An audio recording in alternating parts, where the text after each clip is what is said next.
Bismillahirrahmanirrahim. Assalamualaikum warahmatullahi wabarakatuh. Alhamdulillahirabbil alamin wassalatu wassalamu ala asrofil anbiya'i wa mursalin wa ala alihi wa ashabihi ajmain amma ba'du. Indahnya pada hari ini Allah kembali perkenankan kita untuk berkumpul di program spesial Islam Penuh Cinta, penyejuk hati, penyegar iman. Bersama saya Tiara Dianti dan tentu seperti biasa saya tidak sendiri, sudah hadir di tengah-tengah kita Bapak Ustadz Ahmad Haris Riswanto. Assalamualaikum Pak Ustadz. Waalaikumsalam warahmatullahi wabarakatuh. Kabarnya gimana Pak Ustadz? Alhamdulillah baik, sehat. Alhamdulillah baik. Tentu seperti biasa Pak Ustadz, di pagi hari kita menemani pemirsa Sinpo TV melalui program Islam Penuh Cinta, tentu dengan topik-topik ataupun tema yang menarik dan juga spesial. Nah, contohnya seperti di episode kali ini kita akan ngobrol yaitu terkait dengan aura ahli surga. Nah, secara konsep ini maksudnya seperti apa Pak Ustadz? Apa ciri-ciri ataupun aura yang ditunjukkan oleh umat calon penghuni surga? Nah, apakah ini merujuk kepada ciri-ciri ataupun sifat mulia yang dimiliki oleh calon penghuni surga? Atau seperti apa? Silakan Pak Ustadz. Baik. Assalamualaikum warahmatullahi wabarakatuh. Waalaikumsalam warahmatullahi wabarakatuh. Alhamdulillahi wahdah. Wassalatu wassalamu ala rasulillah Sayyidina wa maulana Muhammad ibn Abdillah wa ala alihi wa ashabihi wa man tabi'ahu bi ihsanin ila yaumil qiyamah amma ba'dah. Saudaraku pemirsa Sinpo TV dimanapun berada, juga Mbak Tiara, alhamdulillah memuji dan bersyukur kepada Allah dan bersalawat pada Rasulullah. Semoga kita dijadikan oleh Allah sebagai calon-calon penghuni surga. Amin. Baru calon aja udah demen. Udah demen Pak Ustadz, impian. Tapi paling tidak udah masuk kriteria. Semoga. Lah, di pertemuan atau obrolan kita di pagi yang berbahagia ini tentang aura ahli surga. Bahwa aura ahli surga itu sudah mulai tampak ketika hidup di dunia ini. Dalam salah satu hadis Rasulullah sallallahu alaihi wasallam sampaikan, innallaha ja'ala bani Adam ala samani khisalin. Allah itu menjadikan Bani Adam, kita ini anak keturunan Nabi Adam. Jadi biar begini-begini ini keturunan Nabi kita ini ya. Ini yang disampaikan oleh Rasulullah bahwa manusia ini adalah keturunan Nabi Adam. Walaupun ada teori yang menyatakan lain. Ala samani khisalin. Jadi dalam 8 kelompok. Minha arbaun fil jannah. Yang 4 itu sebagai identitas atau ciri-ciri kriteria yang calon penghuni surganya Allah atau aura ahli surga udah mulai terlihat. Tapi wa arbaun liahninar, yang 4 yang sifat berbanding terbaliknya ya calon aura penghuni neraka. Jadi 4 dan 4 ini nanti sifat sangat berlawanan.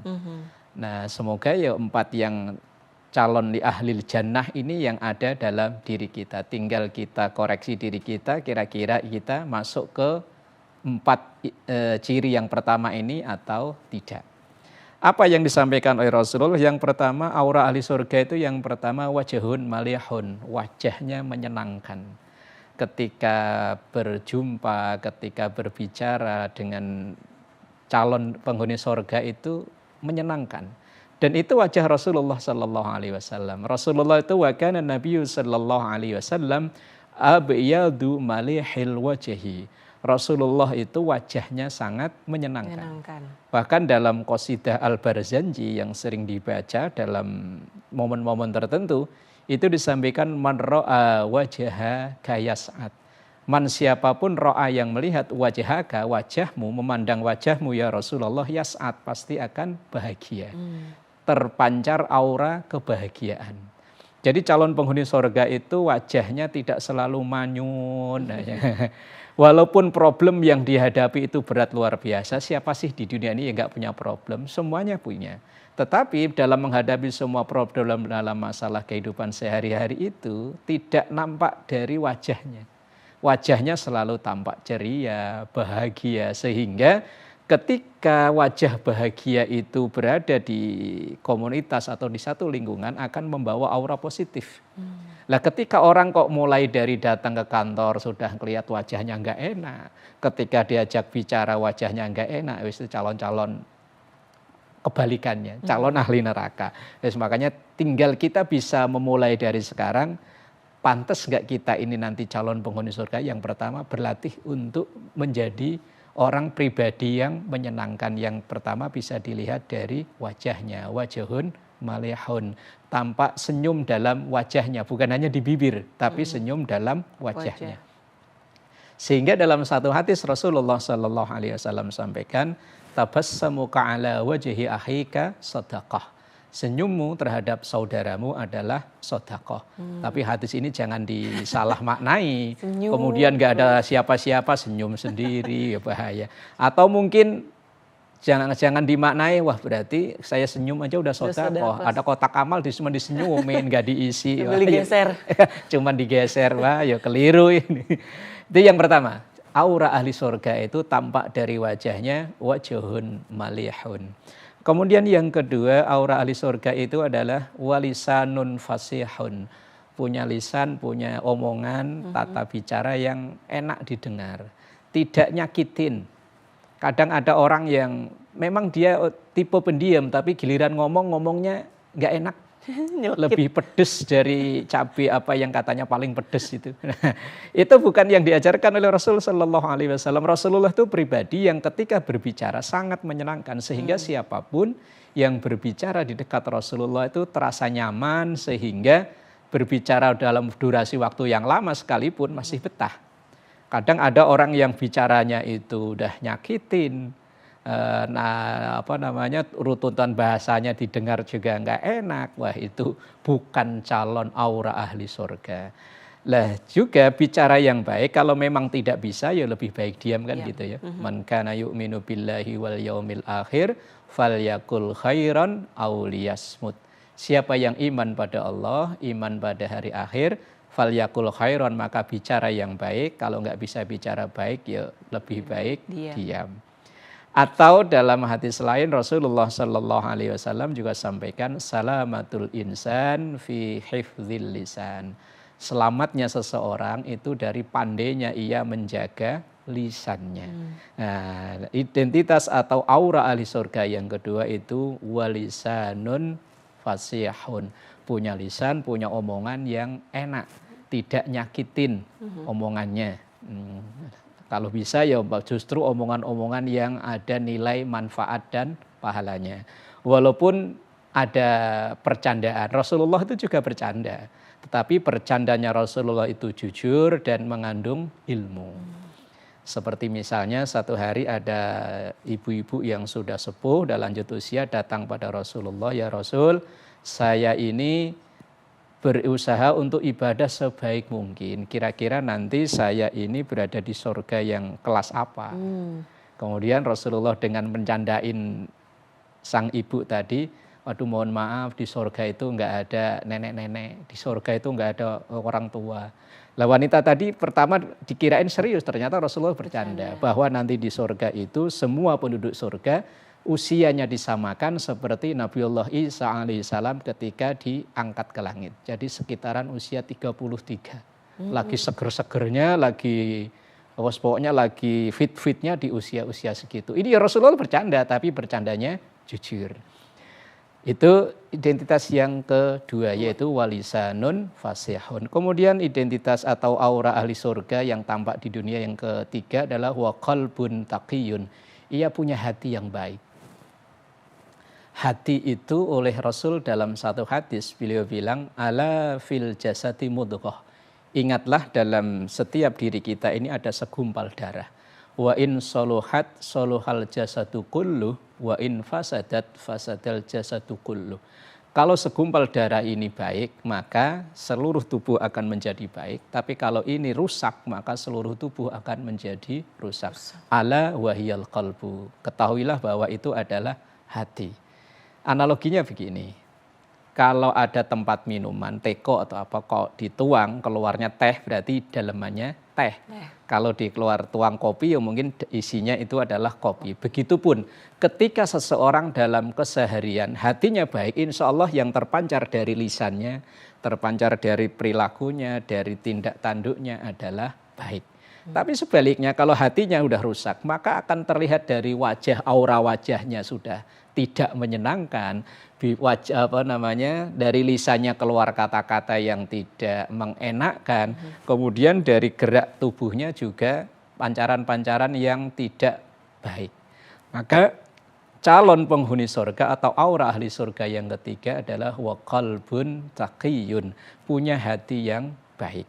Atau dalam bahasa lain, qalbun taqiyun itu adalah orang yang dalam hatinya ini ada rasa ketakwaan pada Allah, ada rasa takut yang mendalam kepada Allah.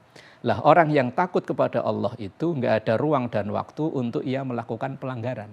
Karena dalam dirinya udah tertanam dimanapun dia berada, pengawasan Allah ma yalfidhu min qaulin illa ladaihi raqibun atid. Pengawasan Allah melalui dua malaikatnya Raqib dan Atid nggak pernah lepas. Maka ketika seorang dalam dirinya ada takwa yang kuat, maka dimanapun, bersama siapapun, kapanpun nggak ada ruang dan waktu untuk melakukan pelanggaran. Maka yang terjadi dalam dirinya atau yang tampak dalam dirinya adalah semuanya hal-hal yang bermanfaat, semua hal-hal yang baik itu kalau dalam dirinya ada qalbun taqiyun. Itu yang ketiga. Kemudian yang keempat Mbak Tiara, aura ahli surga itu adalah huwa yadun sakhiyun, tangan yang dermawan. Itu calon-calon penghuni surga. Aura ahli surga yang keempat adalah punya tangan yang dermawan. Rasulullah sampaikan al-yadul ulya khairun min yadis sufla. Tangan yang di atas, tangan yang memberi itu lebih mulia dan lebih baik daripada tangan yang menerima, tangan yang di bawah. Insyaallah nanti bisa dilanjut di segmen berikutnya tentang aura ahli surga yang keempat, yaitu wayadun sahiyun, tangan yang dermawan. Wallahu a'lam bishawab. Baik, terima kasih Pak Ustadz. Nanti usai jeda kami akan kembali membahas terkait dengan aura ahli surga. Tetaplah bersama kami di Islam Penuh Cinta, penyejuk hati, penyegar iman.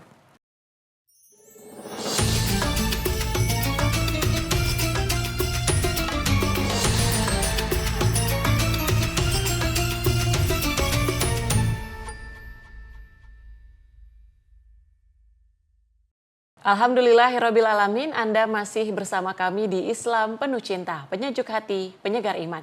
Di episode kali ini kita ngobrol terkait dengan aura ahli surga. Nah, di mana di episode maksud saya di segmen sebelumnya, Pak Ustadz sudah menyampaikan ada 4 untuk aura ataupun identitas gitu ya Pak Ustadz, ciri-ciri dari ahli surga ini, mulai dari wajahnya yang menyenangkan, pribadi yang menyenangkan, kemudian lisan yang juga enak didengar, dan juga hati yang baik. Nah untuk poin keempat yaitu terkait dengan tangan yang dermawan, ini akan kembali dijelaskan lebih lanjut oleh Pak Ustadz. Silahkan Pak Ustadz. Baik, saudaraku pemirsa Sinpo TV dimanapun Anda berada, juga Mbak Tiara, calon ahli surga, auranya bisa terlihat dari saat ini di dunia, yaitu yang keempat tadi adalah wayadun sahiyun, tangan yang dermawan. Dalam salah satu hadisnya Rasulullah Shallallahu Alaihi Wasallam beliau sampaikan as-sahiyyu qaribun minan nas, qaribun minal jannah, qaribun minallah, wa ba'idun minan nar. Orang-orang yang dermawan itu akan dekat dengan sesama manusia. Siapapun akan senang kok bersama bergaul dengan orang-orang dermawan. Mau diajak jalan kemana, yuk ayo. Harapan kita kalau sama orang dermawan mah makmur lah pokoknya kan gitu ya. Nah kemudian orang yang as-sahiyyu itu qaribun minal jannah. Orang yang dermawan itu dekat dengan surga. Maka aura ahli surga yang keempat adalah tangan yang dermawan. Qaribun minallah, dekat dengan Allah. Penduduk surga itulah yang nanti akan berjumpa langsung dengan Allah. Wa ba'idun minan nar, dan jauh dari neraka. Dan juga Mbak Tiara, orang yang punya tangan yang dermawan, orang yang belajar memberi, itu orang yang belajar jadi orang kaya. Lah sementara sebaliknya orang yang selalu mengharap pemberian orang atau bahkan selalu meminta tangan di bawah, ini orang yang belajar jadi pribadi yang miskin. Tinggal kita memilih mau belajar orang kaya atau belajar jadi orang miskin. Cuman kadang banyak di antara kita lebih senang menerima daripada memberi. Padahal menerima inilah calon ahli surganya Allah, auranya mulai tampak dari kehidupan yang sekarang. Lah kemudian wa arbaun li ahlin nar, 4 yang calon ahli neraka itu tadi ya tentu kebalikan dari 4 yang pertama tadi. Yang pertama wajahun abisun, yaitu wajah yang tidak menyenangkan. Kalau orang Jawa mah merengut, manyun aja. Kayaknya itu kayak dianya yang selalu tertimpa masalah yang terberat. Kayaknya dia itu yang termiskin di dunia. Jadi kalau ia bertemu orang itu nggak pernah terlihat wajah bahagia. Wah, ini bahaya. Kemudian yang ketiga, walisanun fahisyun, lisannya buruk, ngomongnya selalu nyakitin. Kata-kata yang keluar dari mulutnya bukan kata-kata yang menyenangkan, tapi sebaliknya. Kalau ngomong bisa nyakitin orang, kalau ngomong adalah perkataan-perkataan yang tidak benar, bohong dan lain sebagainya. Kemudian wa qalbun syadidun, punya hati yang keras, tidak bisa dinasehati, dalam dirinya jauh dari ketakwaan kepada Allah. Dan yang keempat, wa yadun bakhilun, tangan yang bakhil, orang yang pelit. Nah, sambungan dari hadis yang tadi saya bacakan bahwa al-bakhilu, orang pelit itu ba'idun minan nas, akan dijauhi orang. Orang kalau diajak gaul dengan orang pelit, lama-lama akan pada menjauh. Nah, kemudian ba'idun minal jannah, jauh dari surga, ba'idun minallah, jauh dari Allah, tapi qaribun minan nar, dekat dengan neraka. Lah, bakhil itu sendiri dalam terminologi bahasa Arab itu ada 2 level. Ada bakhil itu sendiri, ada yang atasnya namanya syuh. Bakhil itu artinya, aslinya rata-rata kita semua ini punya sifat bakhil. Aslinya kita punya sifat bakhil, cuman sifat bakhil yang ada dalam diri kita itu ada yang kita perturutkan. Kita punya uang, kita genggam sekuatnya. Kita keluarin itu hawanya sayang banget. Itu namanya sifat bakhil yang diperturutkan. Ada yang sifat bakhilnya dilawan. Setiap dia terima, kasih. Ini idiom bahasa Indonesia yang luar biasa loh. Kita diajarkan, yang pertama kali mengajarkan bahasa Indonesia, wallahu alam bersumber dari siapa, itu ketika kita menerima sesuatu dari pihak lain, kita diajarkan untuk mengucap terima kasih. Itu artinya setelah kita menerima, jangan lupa ada sebagian yang dikasih. Tidak hanya terima saja, tapi juga dikasih. Lah, orang yang bakhil itu maunya hanya menerima. Lah, tadi ada yang kelas bakhil, tapi ada atasnya lagi yang levelnya lebih dahsyat lagi, namanya syuh. Syuh itu orang yang bakhil bukan hanya untuk orang lain, untuk dirinya sendiri aja dia bakhil. Umpamanya begini, ketika dia sakit, itu kan untuk keperluan dirinya sendiri kan. Tapi ketika Pak ayo berobat, enggak mahal, nanti duit saya habis. Diajak ikut program pemerintah jaminan kesehatan, enggak bayar tiap bulan. Tapi kalau dibayarin mau. Nah, itu syuh. Syuh itu jangankan untuk orang lain, untuk dirinya sendiri aja sayang. Lah, kita bersedekah itu aslinya kan manfaatnya bukan untuk orang lain, untuk diri sendiri. Memang secara zahir yang kita keluarkan itu dinikmati oleh orang lain, tetapi hakikinya adalah kembali ke kita.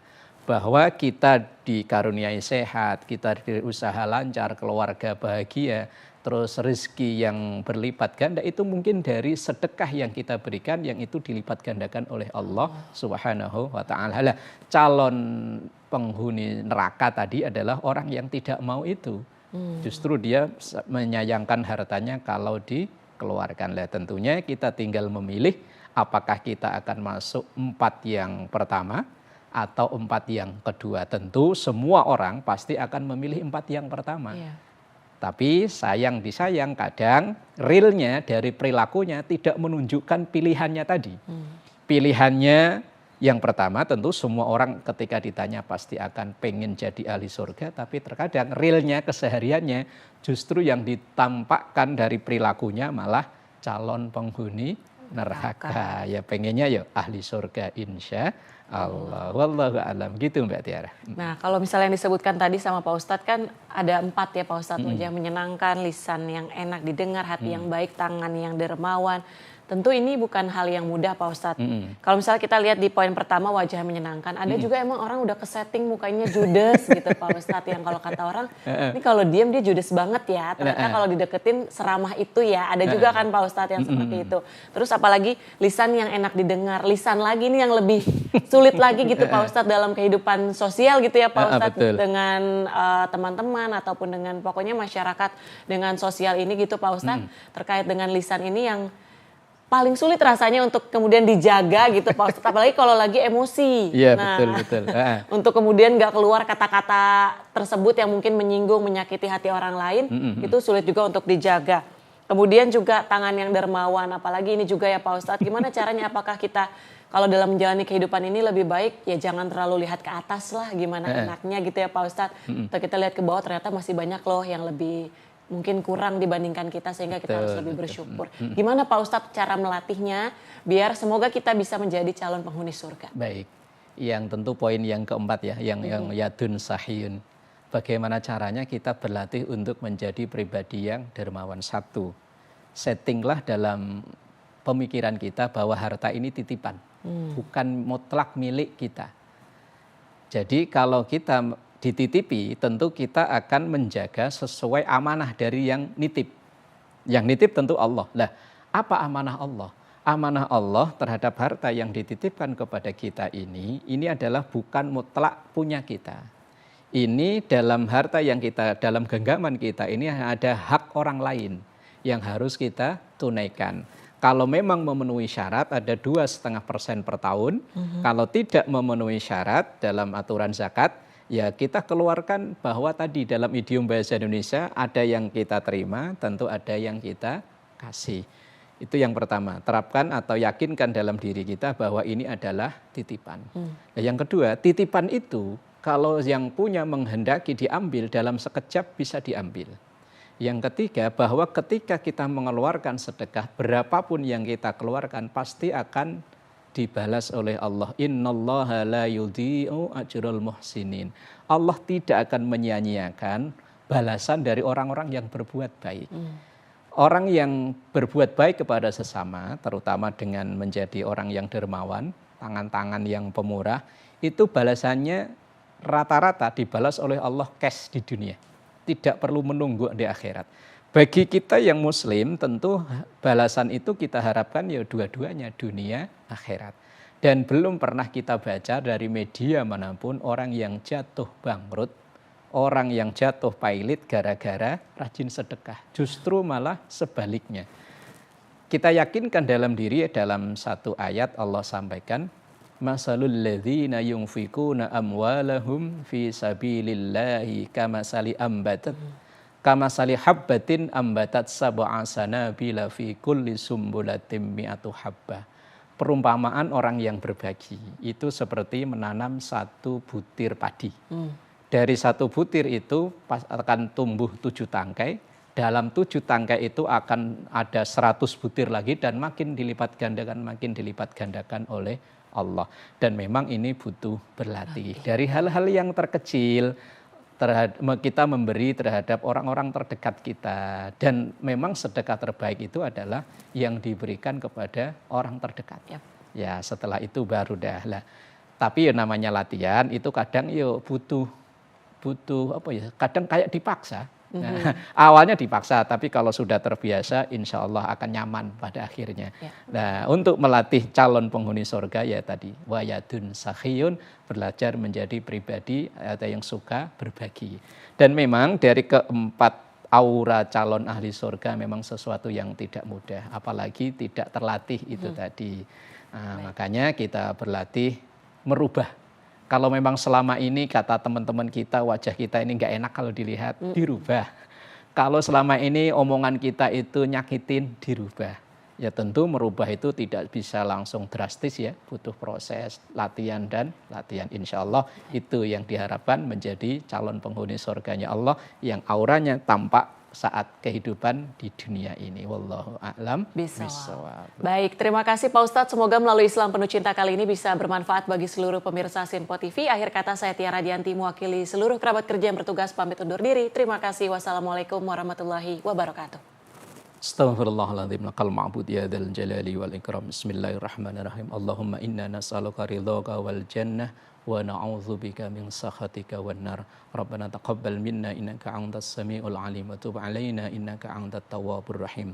Rabbana atina fid dunya hasanah wa fil akhirati hasanah wa qina adzaban nar. Sallallahu ala sayyidina Muhammad wa ala alihi wa sahbihi wa sallam. Walhamdulillahi rabbil alamin. Terima kasih dan mohon maaf. Assalamualaikum warahmatullahi wabarakatuh. Waalaikumsalam warahmatullahi wabarakatuh.